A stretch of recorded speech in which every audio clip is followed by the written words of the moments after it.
Friends, today we do exercise 4.2 of chapter 4 determinants. ठीक है, आज हम एक्सरसाइज 4.2 करेंगे चैप्टर 4 डिटर्मिनेंट्स की. ठीक है, जिसके 5 क्वेश्चन तक हमने लास्ट वीडियो में करे थे. आज हम 6th क्वेश्चन करने जा रहे हैं.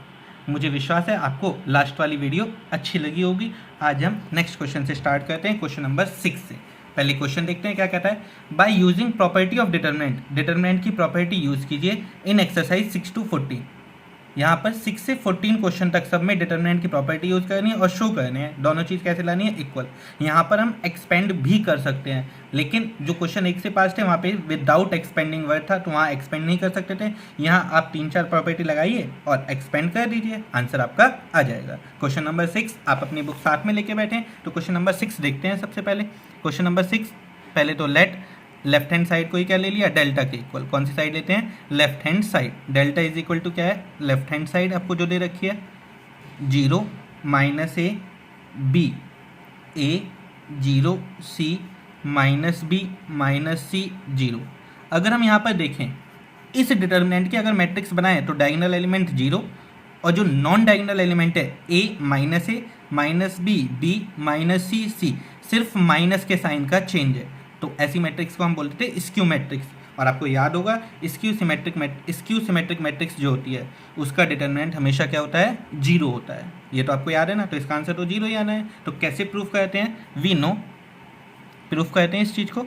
हमें पता है अगर हम डिटर्मिनेंट का ट्रांसपोज करें, जो भी मैट्रिक्स है उसका ट्रांसपोज करो तो भी डिटर्मिनेंट कैसे आता है, इक्वल ही आता है. ठीक है, दोनों कैसे आते हैं, इक्वल होते हैं. ये तो हमने पढ़ा है. डेल्टा डैश किसके इक्वल होता है, डेल्टा के इक्वल होता है. ठीक है, तो इसका हमने डैश निकाला, ट्रांसपोज करा. क्या निकाला, transpose. We know delta dash is equal to delta. इस प्रॉपर्टी का हम यूज करेंगे. क्या करेंगे, यूजिंग दिस प्रॉपर्टी. इस प्रॉपर्टी का हम क्या करने वाले हैं, यूज करने वाले हैं. We find delta dash. Delta dash निकाला तो ट्रांसपोज हो जाएगा इसका. अगर मैं इसका ट्रांसपोज करूंगा तो रो किस में चेंज होगी, कॉलम में, कॉलम रो में. तो ये हो गया 0 a -b -a 0 -c b c 0. Delta dash को हम क्या लिख सकते हैं, डेल्टा ही लिख सकते हैं क्योंकि हमने अभी लिखा है. तो डेल्टा डैश की जगह क्या आ गया यहाँ पर, डेल्टा. यहाँ से मैंने क्या लिया, माइनस कॉमन ले लिया. क्या कर दिया, माइनस कॉमन लिया. जैसे ही माइनस कॉमन लूँगा तो सबके साइन क्या हो गए, change. 0 a -b -a 0 -c b c 0. Minus बेटा तीनों रो में से लिया है, माइनस माइनस प्लस हो जाएगा, फिर माइनस. तीनों में से ले रहा हूँ ना, तो 3 बार माइनस आएगा. तो minus minus plus plus minus minus, तो मैंने माइनस साइन लगा दिया. डेल्टा माइनस, और ये वाली चीज़ ही आपको क्या दे रखी है, डिटर्मिनेंट यही था. ये हो गया माइनस डेल्टा क्योंकि गिवन डेल्टा यही है फ्रॉम इक्वेशन फर्स्ट. आप इक्वेशन फर्स्ट ऊपर वाले को इसको मान सकते हैं जो आपका डिटर्मिनेंट दे रखा है, यही तो दे रखा है सेम टू सेम. तो फ्रॉम फर्स्ट आपका ये आंसर आ गया. डेल्टा माइनस डेल्टा के इक्वल हो गया. माइनस डेल्टा इधर आएगा तो delta plus delta is equal to 0. 2 delta is equal to 0 और डेल्टा की क्या वैल्यू आ गई, 0/2 मतलब 0. डिटर्मिनेंट की वैल्यू क्या आ गई, 0. ठीक है, यही आपका क्या हो गया, आंसर हो गया. नेक्स्ट क्वेश्चन नंबर 7 देखते हैं. पहले क्वेश्चन नोट करते हैं. क्वेश्चन क्या दे रखा है, -a² ba ca. आप अपनी बुक साथ में लेके बैठें जरूर. ab -b² cb ac bc -c² is equal to क्या लाना है, 4a² b² c². ये आपको प्रूफ करना है. तो हमने क्या करा, लेफ्ट हैंड साइड लेते हैं. आपको ये लाना है, माइंड में होना चाहिए, 4a² b² c² लाना है. लेफ्ट हैंड साइड को डेल्टा के इक्वल लिया. ठीक है, -a² ba ca ab -b² cb ac bc -c². आपको क्वेश्चन देखते ही पता लग रहा है कि देखो कॉलम 1 में a, कॉलम बी में b, b, कॉलम सी में क्या है, c, c, c. कॉमन आ रहे हैं तो क्या लिखेंगे, taking common a b c from, कहाँ से लेना है, फ्रॉम आपकी मर्जी है, कॉलम से लो या रो से. मैं कॉलम से ले रहा हूँ. Column 1, column 2, column 3. साथ में वर्ड आप रिस्पेक्टिवली जरूर लिखोगे. रिस्पेक्टिवली का मतलब है ए कॉलम 1 से है, बी कॉलम 2, सी किससे है, कॉलम 3. अगर रिस्पेक्टिवली नहीं है तो आपको गलती हो सकती है क्वेश्चन में. ठीक है, तो delta is equal to A B C common लिया तो पहले से ए आया, तीनों चीज़ मल्टीप्लाई में आएंगी तो ए बी सी. यहाँ से ए कॉमन लिया तो यहाँ पे बच गया क्या, माइनस ए, यहाँ क्या बच गया बी, यहाँ क्या बच गया सी। यहाँ से यहाँ से क्या चीज़ कॉमन लिया है बी, तो यहाँ क्या बच गया ए, यहाँ बच गया आपका माइनस बी, यहाँ बच गया सी। यहाँ से सी कॉमन लिया है तो क्या बचा ए बी माइनस सी। अब आपको क्वेश्चन में फिर देख के पता लग रहा है इस वाली रो में से तो ए कॉमन है, इसमें बी, इसमें सी। नेक्स्ट लाइन में क्या लिखेंगे, टेकिंग कॉमन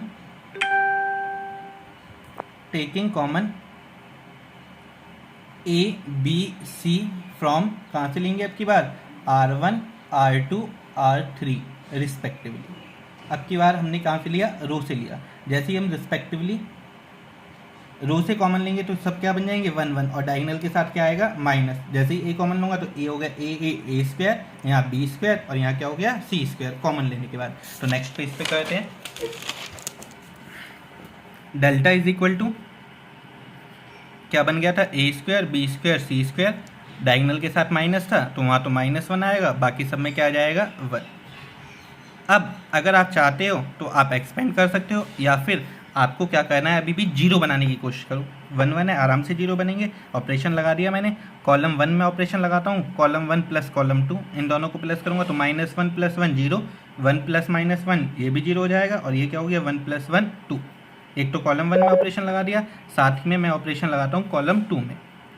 ठीक है, कॉलम जिस कॉलम में आप ऑपरेशन लगा रहे हो उसी कॉलम में दोबारा एक साथ ऑपरेशन नहीं लगा सकते, किसी दूसरे में ही लगा सकते हो। कॉलम 2 में भी देखते हैं तो यहाँ तो 1 + 1 2, लेकिन ये जीरो, ये भी क्या हो रहा है जीरो, तो कॉलम 2 को कॉलम 3 के साथ ऑपरेशन लगाया। ठीक है, पहला जो ऑपरेशन आपने कॉलम 1 में लगाया तो दूसरे ऑपरेशन में कॉलम 1 कहीं भी यूज़ नहीं करेंगे। ये बात आप अपने माइंड में फिट कर लीजिए, नहीं तो आप गलती कर सकते हो। कॉलम 1 में ऑपरेशन लगा रहे हैं, दोनों को प्लस, -1 + 1 0, 1 + -1 0, 1 + 1 2।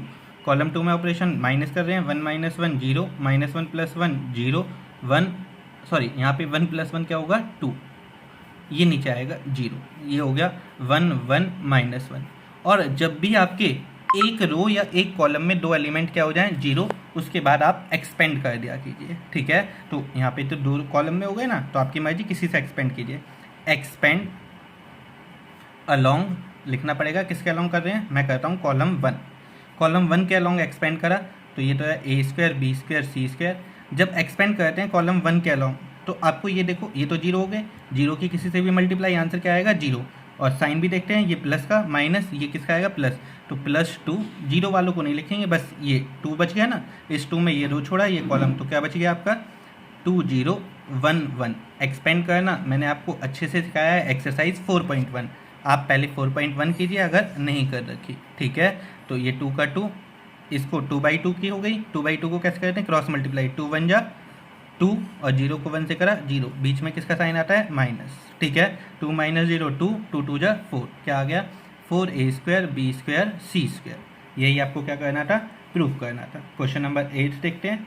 8 का सेकंड पार्ट मैं आपको कराता हूँ, फर्स्ट पार्ट आप लोग मुझे अपने आप करके दिखाओगे। सेकंड पार्ट में भी आप बुक साथ में लेके बैठिए। मैंने आपको कहा है लेफ्ट हैंड साइड ली डेल्टा, और ये किसके इक्वल दे रखी है 1a³ 1b³ 1c³ और आपको जो आंसर लाना है वो मैं यहाँ पे आपको लिख देता हूँ। क्या लाना है, a - b b - c c - a और a + b + c। ये आपको प्रूफ करना है। ये जब इसको एक्सपेंड करें तो ये आंसर आएगा ऊपर वाला। ठीक है, तो आपको देखो 1 1 1, और जब 1 दिख जाए तो आपको बस कोशिश करनी है जीरो बना दो इनको। जीरो कैसे बनेंगे, 1 में से 1 गया जीरो, बन रहा है ना आराम से, जो अभी ऑपरेशन लगाया वही लगाएंगे। कॉलम 1 में लगाया कॉलम 1 माइनस कॉलम 2, और कॉलम 2 में क्या लगा दिया कॉलम 2 माइनस कॉलम 3। जब 1 दिख जाए तो आपका पहला काम ही यही है कि इसे क्या बना दो, जीरो बना दो। इसे जीरो बनाया तो डेल्टा इज इक्वल टू क्या हो गया आपका 1 में से 1 जीरो, a - b तो a - b, a³ - b³। ये भी क्या हो गया 1 - 1 0, b - c b³ - c³। ठीक है, और ये 1 c c³ कॉलम 3 एज इट इज। अब आप देखिए कि यहाँ पर ये तो 2 जीरो हो गए। एक्सपेंड भी कर सकते हो, मैंने कहा जब एक रो में एक से ज़्यादा चीज़ जीरो आ जाए तो 2 या 2 से ज़्यादा एलिमेंट क्या हैं जीरो हैं, तो आप सीधे एक्सपेंड कर दीजिए। एक्सपेंड करने से पहले मैं कॉमन निकाल लेता हूँ जो मुझे चाहिए। देखो जीरो में किसी जीरो से हम कोई भी चीज़ कॉमन ले सकते हैं। अगली रो में क्या है, ए माइनस बी और ए क्यूब माइनस बी क्यूब, इसका फॉर्मूला आपको पता होना चाहिए। फॉर्मूला मैं यहाँ पे लिखता हूँ, A cube minus B cube. क्या फॉर्मूला होता है A cube minus B cube का, A minus B A square plus B square plus A B.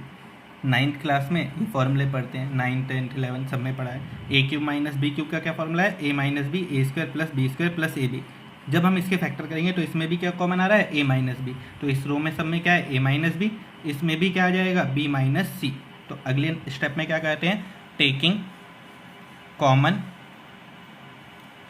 A minus B minus C from, कहाँ से लेना है बेटा, ए माइनस बी और बी माइनस सी कॉमन कहाँ से लेना है, C1 एंड C2 कॉमन लिया तो क्या आएगा, ए माइनस बी बाहर, साथ में बी माइनस सी।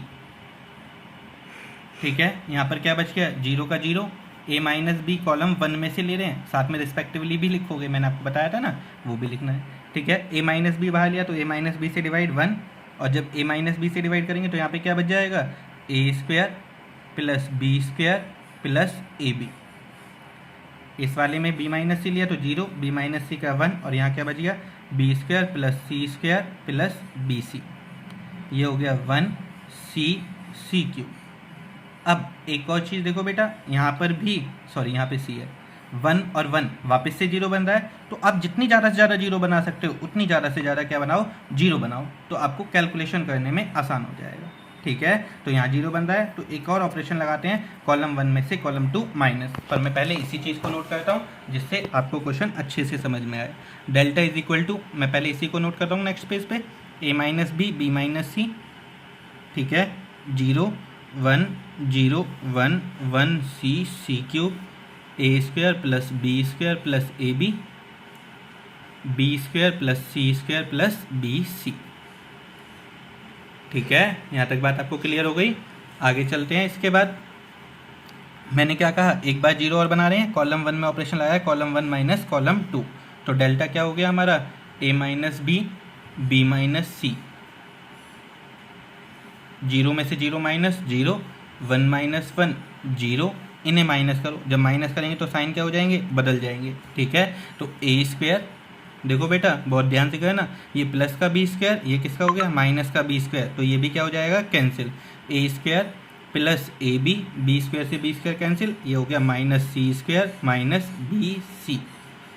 यहाँ पर क्या बचेगा, बाकी तो सब एज इट इज़ लिखना है, 0 1 B square plus C square plus B सी। ये थोड़ा लेंथी क्वेश्चन है, जबकि जो फर्स्ट पार्ट था इसका वो इतना ज़्यादा लेंथ नहीं पकड़ता, क्योंकि यहाँ पे क्यूब वाला फॉर्मूला लग रहा है, वहाँ स्क्वायर का लगता है। इसी को दोबारा देखते हैं, ए माइनस बी माइनस सी। बेटा बहुत ध्यान से करोगे आराम से तो क्वेश्चन आराम से हो जाएगा। 0 0, इसमें देखो बेटा ए स्क्वायर माइनस सी स्क्वायर, आपने एक फॉर्मूला छोटी क्लासेज में याद करा है, मैं यहाँ पे ऊपर लिख रहा हूँ आपको, ए स्क्वायर माइनस बी स्क्वायर। जब दो चीज़ों पे स्क्वायर बीच में माइनस होता है तो दोनों एक बार माइनस हो जाती हैं, एक बार क्या हो जाती हैं, प्लस। ठीक है, तो हम ये वाला फॉर्मूला यूज़ करते हैं यहाँ पर, ए स्क्वायर माइनस सी स्क्वायर, इसको क्या लिख दिया, ए माइनस सी ए प्लस सी। इन दोनों में एक ये वाली टर्म और एक ये वाली टर्म, दोनों में क्या चीज़ एक जैसा है, बी एक जैसा है, तो प्लस बी हमने लिया कॉमन, बचा क्या यहाँ पर, ए माइनस बी, क्योंकि फैक्टर कर रहे हैं हम यहाँ पर, क्या कर रहे हैं, फैक्टर। और फैक्टर करने क्यों ज़रूरी है, जिससे कि जो चीज़ हमें कॉमन लानी है वो आंसर आपका आ जाए। ठीक है, 1 सी क्यू। अब देखो इसमें क्या कॉमन हो गया, ए माइनस, सॉरी यहाँ पे क्या आएगा, बी कॉमन था तो A minus C, A minus सी क्या आ गया common, A minus B minus सी। अभी बेटा मैंने कुछ भी नहीं करा, सिर्फ फैक्टर करे हैं, 0 0 ए माइनस सी कॉमन, तो यहाँ पर क्या बच गया, A plus B plus C. 0 1 B square C square B C, 1 C cube. अब देखो बेटा इसमें ऊपर वाले दोनों एलिमेंट कितने हैं, 0, और नीचे वाले में जो है, तो इसको हम पूरे को क्या ले सकते हैं, कॉमन, क्योंकि 0 में से तो हम कुछ भी क्या कर सकते हैं, कॉमन ले सकते हैं। तो टेकिंग कॉमन, क्या कॉमन लिया, टेकिंग कॉमन, ये पूरा ही ब्रैकेट ले लिया, A minus C A plus B plus C, from कहाँ से ले रहे हैं, C1, वी गेट C1 में से कॉमन ले रहे हैं तो क्या आ जाएगा, ए minus B minus C A minus C A plus B plus सी। जो दो चीज़ थी वो पहले वाली एज इट इज़, और ये दो और आ गई। यहाँ पर क्या बच जाएगा आपकी रो में, अगर देखें तो 0 0, यहाँ पे क्या आ गया 1 कॉमन लेते, बाकी सब as it is, B square C square B C 1c C cube. अब आप ये 2 जीरो हैं, इधर भी 2 जीरो हैं, जहाँ मन करे वहाँ एक्सपेंड कर दीजिए। एक्सपेंड करा, एक्सपेंड अलोंग R1 के अलोंग कर दिया। ये चीज़ें आपकी एज इट इज चलेंगी, a minus B, B minus C, C a minus C, a plus B plus C. और इसे जब एक्सपेंड कर रहे हैं तो देखो बेटा 0 0 है, प्लस माइनस और ये 1, तो मुझे 1 को एक्सपेंड करना है। ये 1, ये वाली रो कर डिलीट हो जाएगी, ये वाली, ये रो और ये कॉलम, इन्हें छोड़ दिया तो बचा क्या मेरा, ये बच गया 0 1 1 B square plus C square plus B C. Cross multiply, 0 की इससे गुणा करूँगा तो आंसर कितना आ जाएगा 0 और माइनस 1। तो इसे जब सॉल्व कर रहे हैं तो यह हो गया a minus B, B minus C, A minus C, A plus B plus C. और ये हो गया, जैसे ही ये तो हो गया 0 से गुणा करके 0 और 1 1 जा 1, पर 0 माइनस 1 आएगा ये, और इस माइनस को इस a माइनस सी से मल्टीप्लाई करेंगे तो आंसर क्या आएगा a minus B, B minus C. जैसे ही माइनस से गुणा करते हैं या मल्टीप्लाई करते हैं तो साइन क्या हो जाते हैं चेंज, c माइनस ए प्लस बी प्लस सी। यही आपको क्या करना था, प्रूफ करना था, राइट हैंड साइड आंसर। ठीक है, आपको फैक्टर करने आने चाहिए, जो आपने 9th या 10th क्लास में सीखे हैं। जिस बच्चे को फैक्टर आते हैं उसको ज़्यादा प्रॉब्लम नहीं होगी इन क्वेश्चंस को करने में। ठीक है, एक बार 8 का फर्स्ट पार्ट और देखते हैं कैसे करना है, वो आप मुझे करके दिखाओगे और कमेंट बॉक्स में कमेंट भी करोगे कि सर हमने ये क्वेश्चन कर दिया। देखो आपको यहाँ दिख रहा है 1 1 1, A B C, A square B square C square, ये आंसर लाना है। और मैंने कहा जब आपको 1 1 दिखता है तो आप क्या करो, ऑपरेशन लगा दो 0 बनाने के लिए, और ये 1 किस में है, रो 1 में, ये रो 2, तो इसका जो ऑपरेशन है मैं आपको ऑपरेशन लिख देता हूँ, वो ऑपरेशन आप लगाएंगे। पहला ऑपरेशन क्या लगेगा, R1 में ऑपरेशन लगाया R1 माइनस R2, दूसरा ऑपरेशन लगाओगे R2 में R2 माइनस R3। ठीक है, दोनों ऑपरेशन लगा दिए, माइनस कर दिया, 1 में से 1 0, a minus B, A square minus आ जाएगा आपका कुछ। फिर आपको कॉमन लेना है, क्या चीज़ लेना है, कॉमन। और कॉमन भी क्या लेना है, एक a माइनस बी और दूसरी चीज़ क्या कॉमन लेनी है, b माइनस सी। कहाँ से लेना है, फ्रॉम R1 R2। पहला तो आएगा R1 में से, दूसरा आएगा R2। ये बेटा एक तरह से मैं हिंट दे रहा हूँ आप लोगों को करने के लिए। ठीक है, बाकी आपको अपने आप करना है। जैसे आपने कॉमन लिया, फिर दोबारा कहीं 1 1 बन जाएगा तो ऑपरेशन लगा के उसे भी 0 बनाना, और फिर कॉमन आ जाएगा c माइनस ए, और इसके बाद आप उसको क्या कर दो, एक्सपेंड, तो आपका आंसर आ जाएगा। ठीक है, आप कमेंट बॉक्स में मुझे कमेंट करके ज़रूर बताएं कि सर हमारा ये क्वेश्चन हो गया। I hope you like this video. Next video में हम क्वेश्चन नंबर 9 से स्टार्ट करेंगे। आज हमने क्वेश्चन करे हैं 6 7 और 8। ठीक है, तो नेक्स्ट वीडियो वेट करो, कल नेक्स्ट वीडियो आएगी तब हम ये क्वेश्चंस करेंगे। Thank you.